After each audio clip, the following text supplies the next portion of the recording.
Presidente Franco Lorenzon, Presidente del Fondo Solidarietà Veneto, la ringraziamo per poter essere qui con noi e soprattutto per la sua disponibilità a un momento di riflessione sul tema del welfare e soprattutto sul futuro della previdenza complementare. Grazie a voi. Il Fondo Solidarietà Veneto, la Regione Veneto con la struttura Veneto Welfare collabora da ormai 2 anni, da quando è stata costituita insomma, questa nuova struttura a fronte di una legge regionale. Siamo però oggi davanti a un momento direi epocale, cioè un momento probabilmente di cambiamento o di continuità di alcuni aspetti tecnici, ma è stato detto e ripetuto fin troppo che questa pandemia da Covid-19 porterà a un cambio delle regole. Secondo lei quali saranno le principali conseguenze che ci troveremo ad affrontare sui sistemi di welfare, ma soprattutto sulle politiche del lavoro, e quest'ultime le poniamo anche alla luce della sua precedente esperienza nei ruoli strategici sindacali? Sì, in realtà ogni giorno della nostra vita costituisce un elemento di cambiamento, no? Poi più che un grande cambiamento c'è, a mio avviso, un'accelerazione di processi che erano già in corso. E faccio riferimento alla relazione che ho fatto l'anno scorso al fondo, nell'aprile del 2019, dove mettevo in evidenza l'addensarsi e l'aggravarsi di 4 squilibri. Il squilibrio demografico, dove siamo dentro anche nei sistemi di welfare, lo squilibrio ambientale, lo squilibrio finanziario e lo squilibrio sociale. E dopo un anno diciamo che l'esperienza del Covid per ciascuno di questi squilibri ha accelerato l'urgenza di porvi rimedio, perché non c'è alcun dubbio che l'attuale situazione ha posto in termini radicali l'esigenza di ricomporre questi squilibri in maniera equilibrata, altrimenti se non gestiti provocano danni, provocano situazioni in cui non siamo più capaci di gestire i processi e allora vengono fuori conflittualità estreme. E quindi non c'è alcun dubbio che ora dobbiamo guardare alle prospettive future sapendo che il Covid si inserisse in una situazione che aveva bisogno di un grande cambiamento, ma adesso ne abbiamo la consapevolezza. In questo il fondo che lei presiede, come sta agendo, come sta intervenendo, ma soprattutto quali sono le politiche future del fondo? Sì, beh, noi abbiamo una visione ovviamente sempre di lungo periodo perché per definizione noi raccogliamo risorse provenienti dai lavoratori, dalle aziende e la loro destinazione è sempre un impiego di lungo periodo. Quindi non a caso noi guardiamo sempre molto più in là del nostro naso, noi non guardiamo mai al rendimento mese per mese, neanche anno per anno, ma guardiamo nei decenni.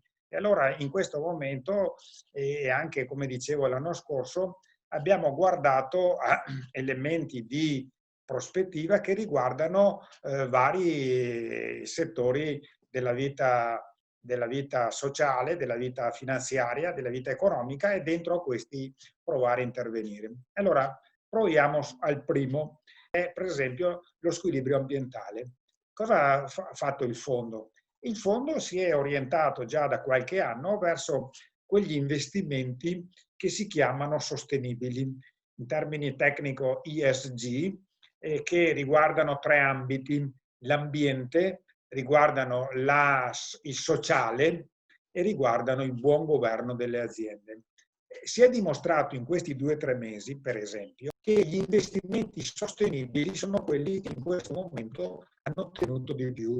E noi che da tempo lavoriamo in questa direzione abbiamo la soddisfazione, sia pur molto parziale, sia pur localizzata nel tempo, di vedere che i rendimenti del nostro fondo in questi 2 o 3 mesi sono tra quelli migliori, nel senso che hanno tenuto meglio il tipo di discorso della pandemia. Questo è un discorso che riguarda l'ambiente. L'altro ragionamento che volevo fare è il discorso della finanza. Lo squilibrio finanziario comporta un'attenzione non tanto alla speculazione finanziaria, ma quello che lei diceva prima, l'attenzione all'economia reale. Senza l'economia reale, senza il lavoro, senza le aziende non si produce reddito. Si può fare tutti i giochi di prestigio, ma prima o poi il ragionamento non funziona più.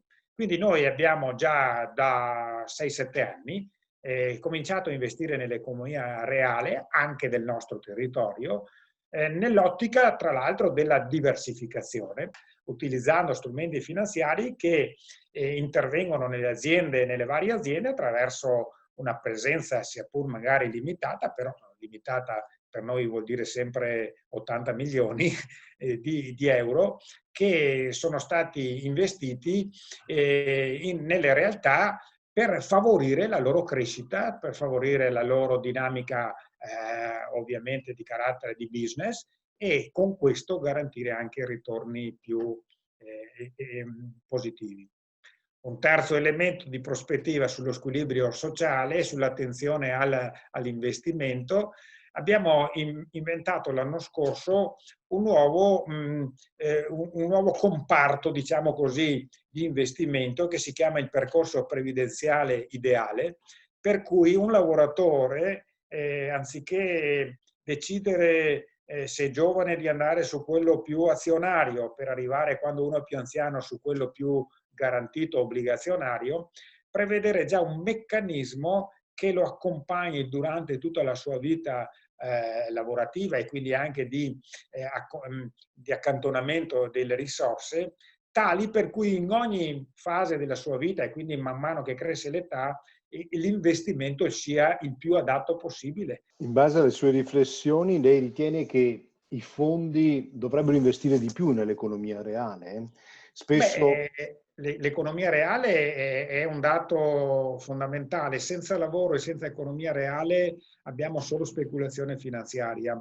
Nell'economia reale c'è il capitale che mette il suo, c'è l'azionista, c'è il lavoratore, e tutti guadagnano perché c'è come dire, creazione di valore aggiunto. E quindi l'economia reale è un discorso che viene sottoposto oggi a molto stress, ma non c'è alcun dubbio che da lì non si può scantonare.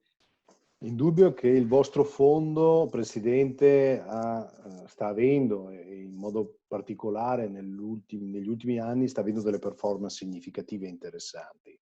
Sta facendo scuola non solo in termini di rendimenti, ma anche di opportunità e di stabilità sociale. Quindi in qualche modo si posiziona in quell'area che possiamo definire valorizzazione della bilateralità, e che di fatto rende necessario riflessioni di carattere sindacale, di carattere politico significativo. In modo particolare l'emergenza Covid sta sottolineando un aspetto, cioè si sono creati in qualche modo due grandi gruppi tra chi ha stabilità di reddito e chi non ha stabilità di reddito. Si sottolinea ancora una volta l'importanza di disporre di un reddito costante nel tempo. Quanto questo può essere un'opportunità attraverso l'utilizzo appunto dei fondi previdenziali?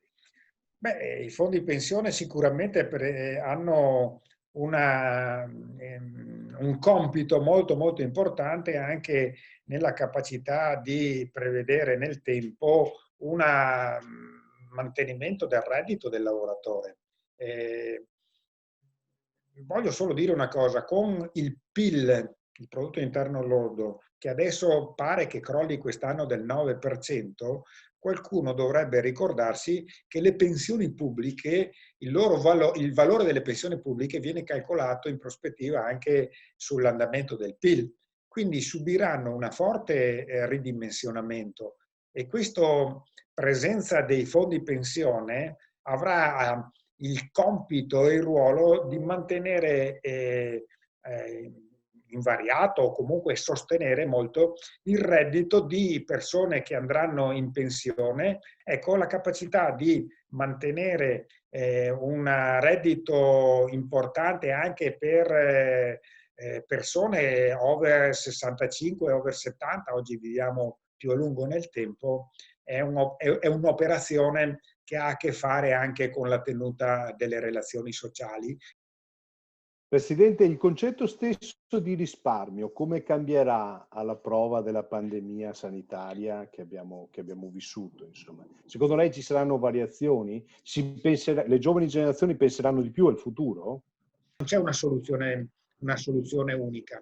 Ne dico, una ipotesi è che la paura consiglierà a molti ad accantonare risorse, cioè siccome non so cosa succede domani, metto via pare che in questi 2 mesi di Covid il risparmio degli italiani sia aumentato, no?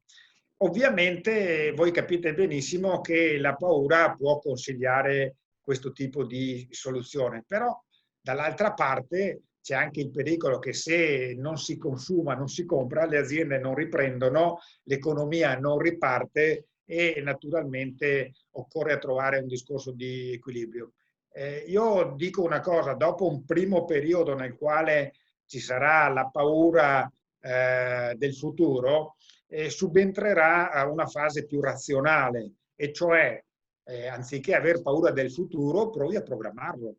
E allora dentro la programmazione o la prefigurazione del futuro ci sta anche la capacità di disporre in termini di gestione nel tempo del proprio risparmio e fare in maniera tale che questo sia assolutamente importante.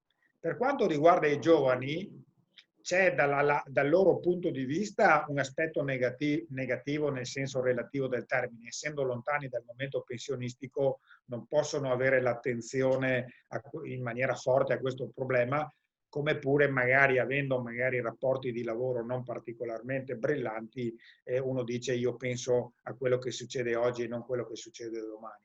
Però è altrettanto vero che oggi un giovane sta crescendo con una mentalità diversa da quella che avevamo noi 20 o 30 anni fa o anche 10 anni fa, e cioè che il sistema pensionistico non è più quel sistema che garantisce il cittadino in maniera assoluta e con una pensione assolutamente tranquilla.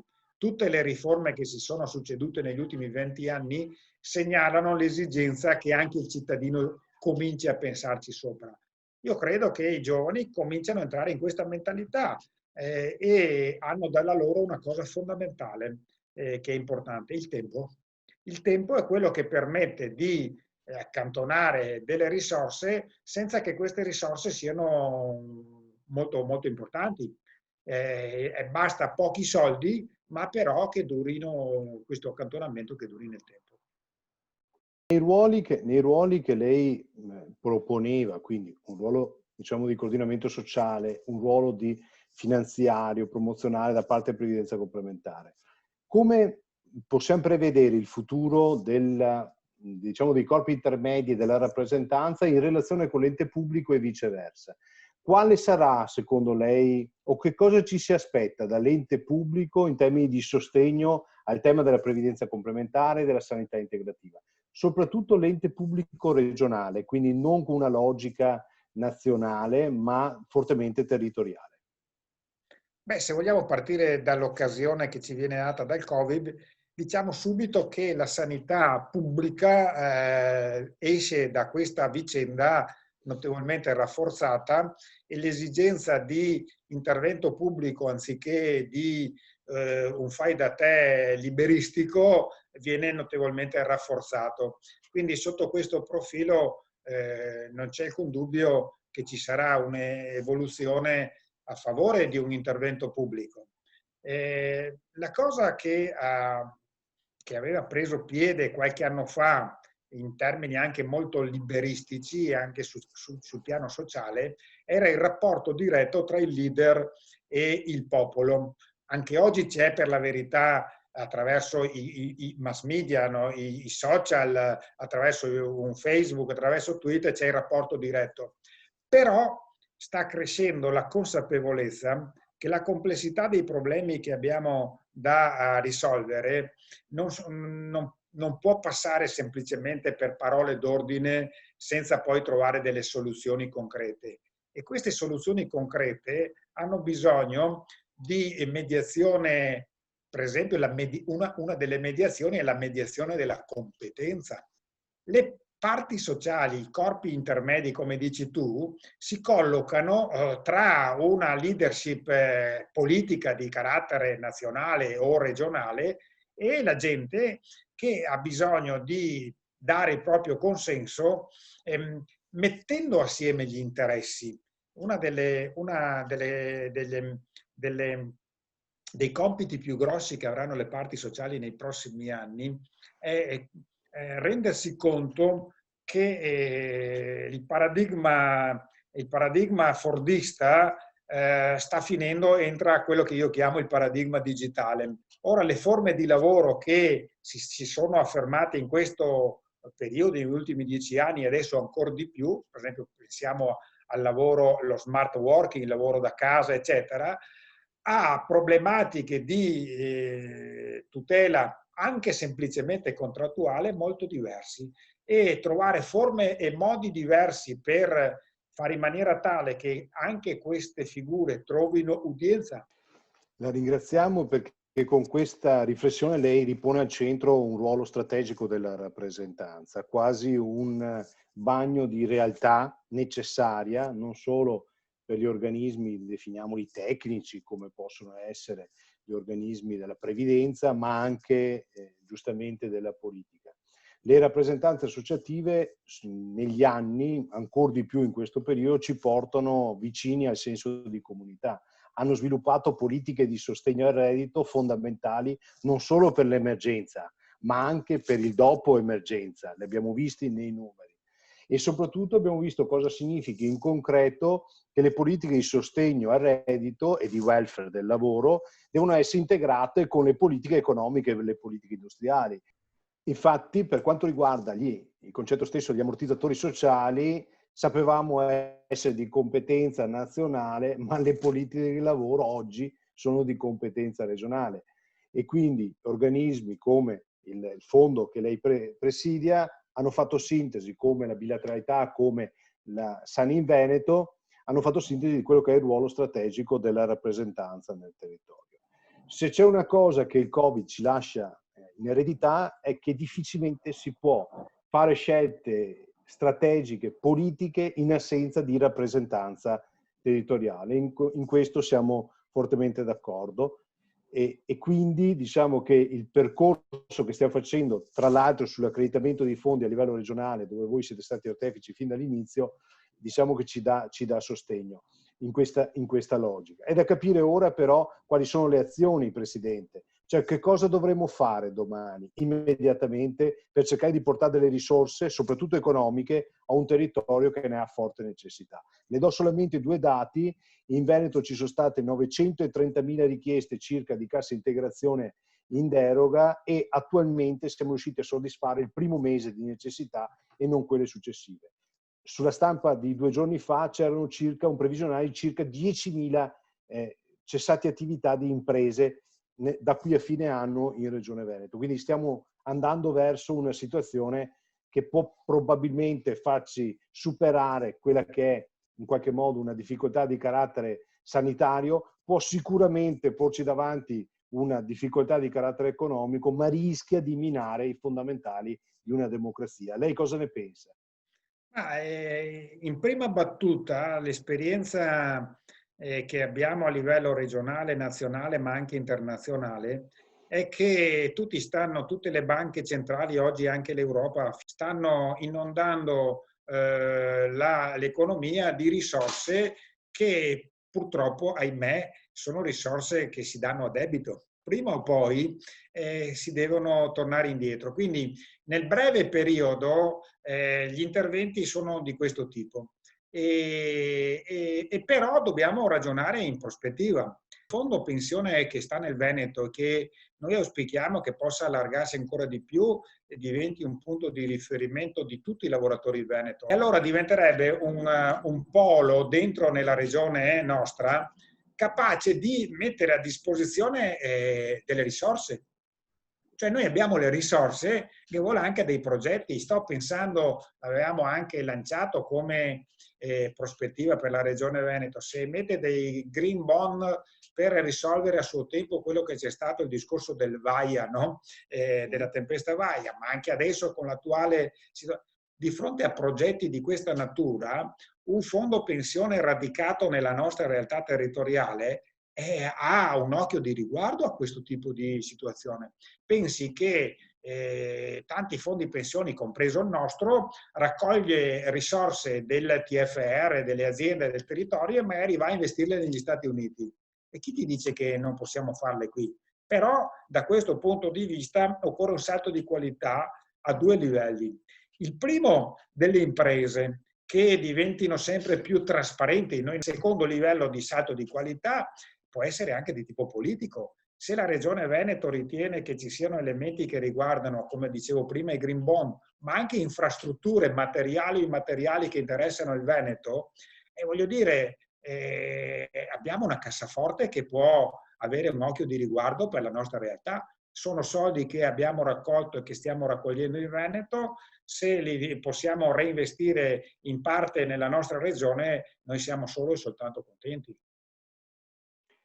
Grazie Presidente, ancora una volta anche nella sua ultima risposta sottolinea come la previdenza complementare e anche la sanità integrativa siano utili e necessari, ma devono essere a sostegno di politiche sanitarie e previdenziali esistenti e con visioni strategiche.